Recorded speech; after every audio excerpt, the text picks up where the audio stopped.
invited. That is a phrase that I heard over and over again while living in Jirapa. Jirapa is a small town in the upper west region of Ghana, and I had the privilege to live there for 2 summers. And this phrase, you hear it every time you pass by anyone who's eating or drinking, and it means, you are invited to come join me.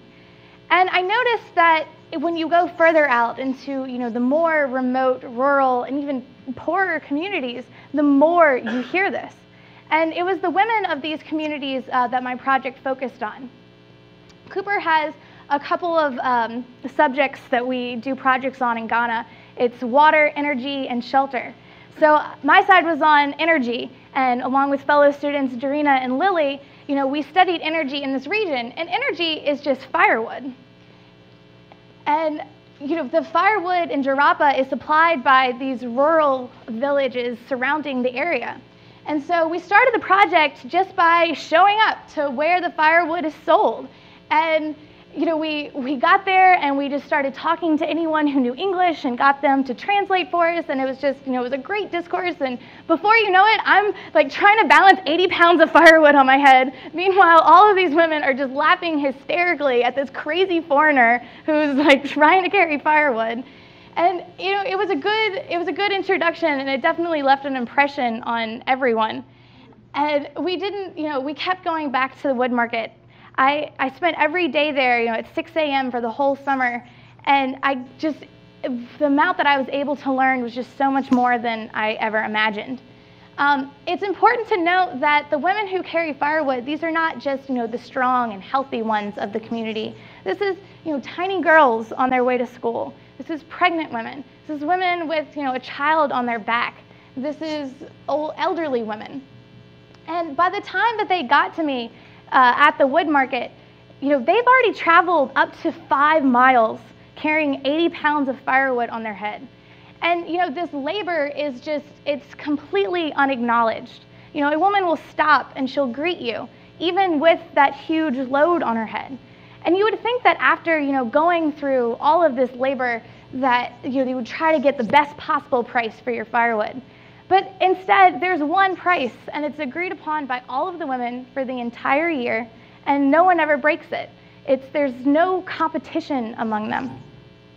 And this, I just time and time again saw these examples of unselfishness that were just completely astounding. And then there's this one week where things just seemed to be a little off. And I noticed that there were more women carrying firewood.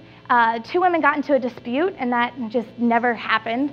And I realized that it hadn't rained in a while. And in this region, there's one farming season. There's one rainy season, one farming season. So this is, the only time that you're growing food for your entire year's food supply. So yeah, these women were on edge, and rightfully so.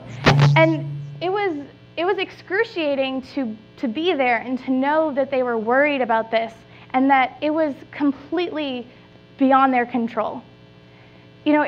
It's so easy for us to forget easy for me to forget, what it means to actually live off the land. And, with changing climate, it's actually affecting people's lives right now.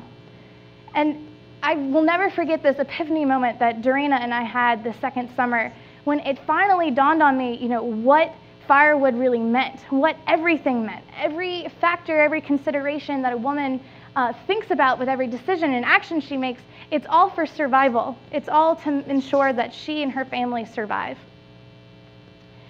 And it was difficult to leave. I had grown to love this place so much. And getting on that 747, seeing all of these luxuries around me, suddenly they just seemed so bizarre. There's little socks, like little packages of socks wrapped in plastic. And it's just like, do we really need these things? And then when I was writing my report, I kept wanting to include just everything, every feeling that I had, every picture that any of the girls drew in my notebook. And I noticed just how much of my material was not engineering. These days, I think interdisciplinary approaches are talked about a lot, and they're very popular. But all too often, it's just one discipline working with someone from a different discipline. And I think that there's a greater understanding that needs to happen.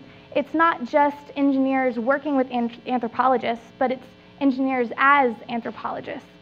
And the women that I worked with, these rural women, they were able to take everything into consideration at once. Food, fetching water, farming, firewood, medicine for their children. And I think we owe it to them to also try to take this holistic approach, to think about the problems that are facing our world in ways that will create self-sustaining solutions. So I urge you all to think like a rural woman, to take the whole picture into consideration, to step out of your discipline. And I think that we will be able to find solutions. Thank you.